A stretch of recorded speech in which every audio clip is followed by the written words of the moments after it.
Hi everyone, आज की इस वीडियो में मैं आपको बताऊंगी कि आपने बच्चे को इमोशंस किस तरह से रिकॉग्नाइज करवाने हैं, किस तरह से लेबल करवाने हैं और किस तरह से इमोशंस को टीच करवाना है बच्चे को।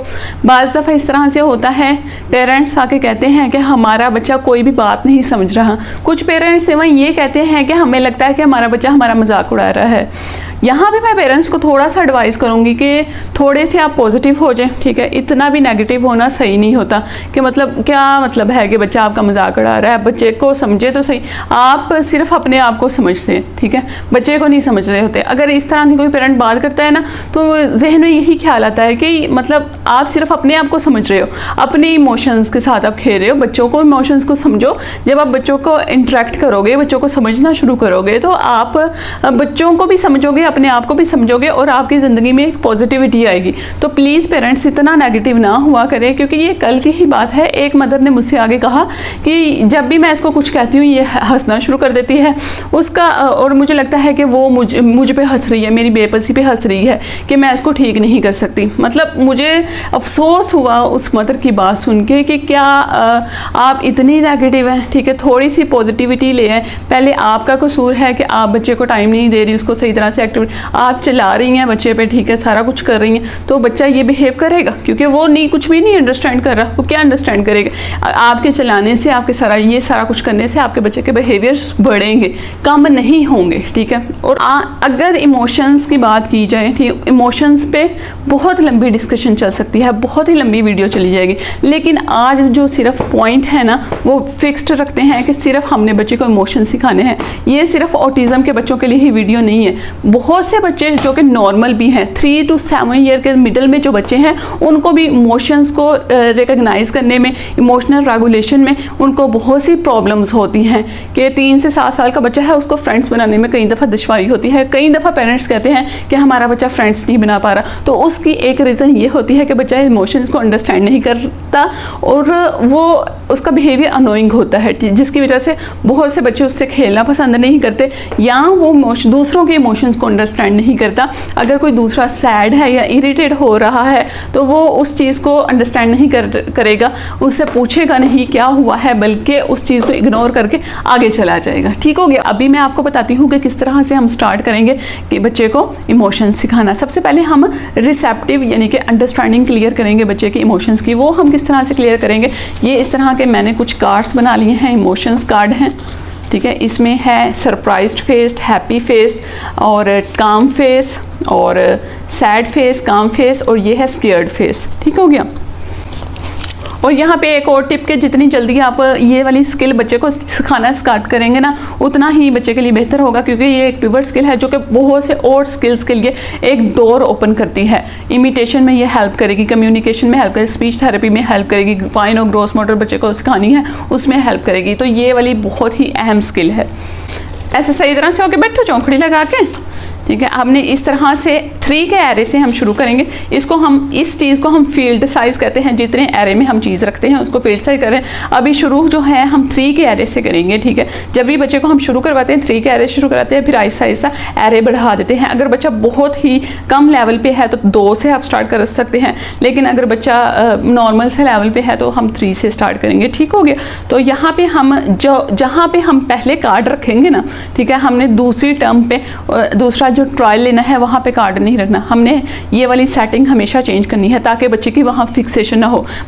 हु इज सरप्राइज्ड, पकड़ के दो ऐसे, ठीक है, सही तरह से पकड़ के देना। Who is surprised, very good, surprise. Okay. Who is sad, very good. Who is scared? Who is scared? ये हो गई रिसेप्टिव आइडेंटिफिकेशन। अब हम करवाएंगे एक्सप्रेसिव आइडेंटिफिकेशन। उसमें बच्चे ने देने के साथ साथ, पिक करने के साथ साथ बच्चे ने बोलना भी होगा, ठीक है। Who is surprised? सही तरह ऐसे करके पकड़ेंगे हम। Who is surprised? Who is surprised? Who is surprised? Surprised. Surprised, surprised. आए सही तरह से बोलेंगे आप, सरप्राइज्ड, सही तरह से, surprised, surprised, surprised. Ayan, who is happy? What he doing? Happy. Happy, very good. Clapping. High five. Very good. इस तरह बच्चे को रीइंफोर्स करने के लिए आप बच्चे को टिकलिंग कर सकते हैं, ठीक है। बच्चे को कोई उसका रीइंफोर्सर दे सकते हैं ताकि बच्चा बोर ना हो। और आपने बच्चे को चांस देना है, आइए नीचे कर, आपने बच्चे को चांस देना है कि वो आपकी तरफ देखे, ठीक है। कोई चांस दे दे बच्चे को, वो आपके फेस की तरफ देखे। आपके शुरू में बच्चा इनिशियली बच्चा आपके फेस की तरफ नहीं देखेगा, आपको बहुत ज़्यादा एक्टिंग करनी पड़ेगी, ठीक हो गया। यहाँ पे मैंने पहले रिसेप्टिव अंडरस्टैंडिंग करवाई, आइडेंटिफिकेशन करवाई, उसके बाद एक्सप्रेसिव आइडेंटिफिकेशन करवाएंगे। अब हम करेंगे कि बच्चे ने अपने ही इमोशंस को आइडेंटिफाई करना है, ठीक है। Ion, how you feeling? How you feeling? Oh, I am feeling scared. Scared? Oh, I am feeling scared. Oh, you scared? Yeah. No. Why you scared? Don't be scared. Happy. Okay. How is Aryan feeling? Happy. Happy. How is Aryan feeling? How is Aryan feeling? Aryan feeling? Aryan is feeling happy. Happy. Happy. Happy. Happy. Happy. Happy. Very good. Nice job. Okay. इस तरह से आपने बच्चे को सिखाना है कि उसने अपने इमोशंस को किस तरह से बताना है। उसके बाद हम बच्चे को एक सोशल सिनेरियो देंगे और उसमें बच्चे से पूछेंगे कि ये किस तरह से फील कर रहा है, ठीक है। जिस तरह मेरे पास सोशल सिनेरियो है, यहाँ दो बच्चे हंस रहे हैं, यानी कि वो हैप्पी हैं, तो यहाँ हम बच्चे को बताएंगे पहले, फिर पूछेंगे कि ये कैसा फील कर। आइए, how is feeling? Happy. Happy, very good. Okay, how is there feeling? Happy. तो उसके बाद हम बच्चे को इमोशंस को लेबल करवाएंगे, ठीक है। How he feeling? How he feeling? Scared. How feeling? Scared. Scared. Scared. Okay, how he feeling? Calm. Relax. How he feeling? Relax. आप खुद भी रिलैक्स हो गए हो, लेट गए हो, चलो इधर आओ। आप रिलैक्स हो रहे हो। Okay, how is feeling? Happy. Happy. Happy. Happy. Happy. Happy. Happy. Happy. Happy. How feeling? Happy. How feeling? Happy. Happy. Happy. How feeling? How he feeling? Happy. Happy. How feeling? Happy. Very good. Okay, आगे जाओ। How are you feeling? Sad. Well, how is feeling? Sad. How are you feeling? How are you feeling? Very good. Nice job. How is feeling? Oh, surprised. ठीक है। How are you feeling? Scared. Oh, scared. Scared. ठीक है, ठीक है।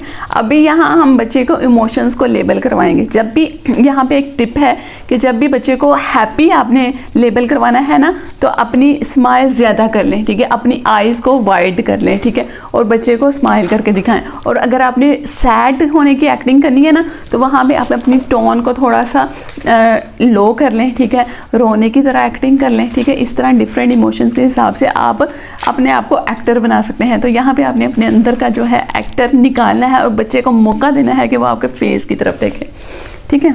Emotional regulation के लिए बच्चे को बहुत सी कोपिंग स्किल्स भी सिखाते हैं कि अगर वो सैड फील कर रहा है तो उसने क्या करना है, उसने 5 ब्रीथ्स लेने हैं। ओके, मैं आपको करके दिखा देती हूँ। Aryan, you feeling sad? Okay, take a deep breath. Very good, take one more. Very good, take one मोर।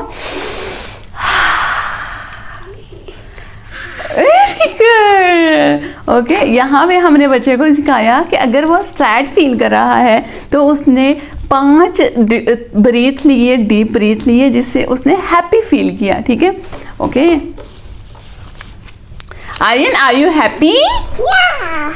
ये हैप्पी, हुर्रे, हैप्पी, ऐसे करो, हुर्रे, ऐसे करो, हुर्रे, ये हैप्पी, हैप्पी, ये हैप्पी, वेरी गुड। ओके, इस तरह से जब बच्चा इमोशंस को अंडरस्टैंड कर लेगा, ठीक है, उसके बाद आपके लिए उसको प्रॉम्प्ट देना आसान हो जाएगा। सोशल इंटरेक्शन वो जहाँ पे कर रहा है तो वहाँ पे प्रॉम्प्ट देना आसान हो जाएगा, ठीक है। अगर वो सोशल गैदरिंग में भी है, वहाँ पे बच्चे को प्रॉम्प्ट देना आसान हो जाएगा। फॉर एग्जांपल, बच्चा यहाँ पे अपसेट फील कर रहा है, जिस तरह से, इस तरह से बच्चा यहाँ स्केयर्ड फील कर रहा है, ये वाला, आर यू फीलिंग स्केयर्ड? तो बच्चे को बाहर ले जाएं, ठीक है, और बाहर बच्चे को वॉक करवाएं, ठीक है। अपनी फीलिंग्स को समझना सीखेगा और उसको पता चलेगा कि अगर मैं इस तरह से फील कर रहा हूँ, इसके बाद मुझे क्या करना है। इसको कोपिंग स्किल्स भी कहते हैं। इसको आप टिपिकल बच्चों पे भी अप्लाई कर सकते हैं, उनको भी इन चीज़ों की ज़रूरत होती है। सेल्फ रेगुलेशन, इमोशनल रेगुलेशन इसको कहते हैं, ठीक है। इमोशनल रेगुलेशन की तो बड़े बड़े लोगों को ज़रूरत होती है। तो अगर हम अर्ली चाइल्डहुड में ये स्किल्स बच्चे को सिखाएंगे ना, तो बड़े होके उनके लिए कोई मुश्किल पैदा नहीं हो। यहाँ पे एक लास्ट बात मैं पेरेंट्स को कहना चाहूँगी। पेरेंट्स बच्चे का फर्स्ट रोल मॉडल होते हैं, तो आपको चाहिए कि आप बच्चे को जल्द अज जल्द ये वाली स्किल्स शुरू करवाएं। और दूसरा कि आप बच्चे के सामने वाइड रेंज ऑफ जो इमोशंस हैं वो प्रेजेंट करें। अपने आप को जिस भी तरह से हो के, किसी भी फ़नी वे में, सैड वे में, किस भी तरह से हो के बच्चे के सामने प्रेजेंट करें। बिकॉज बच्चे के सामने सिर्फ आपका फेस है कि जिससे वो दुनिया को अंडरस्टैंड करेगा, जिससे वो लोगों की फेस को अंडरस्टैंड करना सीखेगा। ये तो फेस रीडिंग है ना, तो उसके पास सिर्फ आपका ही फेस है, जिससे वो दूसरों के फेस को अंडरस्टैंड करना सीखेगा। बाज़ पेरेंट्स सिर्फ अपने आप को हैप्पी और सैड तक ही महदूद कर लेते हैं, तो उसके बाद क्या, जो बाकी इमोशंस हैं, फियर हो गया, एम्बैरेस्ड हो गया, स्केयर्ड हो गया और सरप्राइज्ड हो गया, ये फीलिंग्स का क्या, इन फीलिंग्स को भी आपने बच्चे को सिखाना है। तो ट्राई करें वाइड रेंज ऑफ इमोशंस आप बच्चे को सीखें और घबराइए मत, ठीक है। आप घबराएंगे ना तो आपका बच्चा फिर कुछ नहीं सीखेगा। आप में जो एनर्जी है ना, वो आपने बच्चे को ट्रांसफ़र करनी है। अगर आप पॉजिटिव होकर बच्चे का सेशन लेंगे, पॉजिटिव होकर बच्चे के सामने बैठेंगे, आपके अंदर जो इमोशन होंगे वो आपके बच्चे में ट्रांसफ़र होंगे, ठीक है। तो ये एक टिप है कि आप अपने बच्चे का सेशन बड़ी अच्छी तरीके से लें, ठीक है, फुल पॉजिटिव होकर लें। ये सोचें कि मैं ये बच्चे का सेशन ले रही हूँ ना, तो ये स्किल मैं सिखा के ही बच्चे को छोड़ूंगी, ठीक है। तो ये थी आज की वीडियो। आई होप कि आज की वीडियो आपको पसंद आई होगी। तो नेक्स्ट वीडियो के लिए अल्लाह हाफिज़, बाय बाय।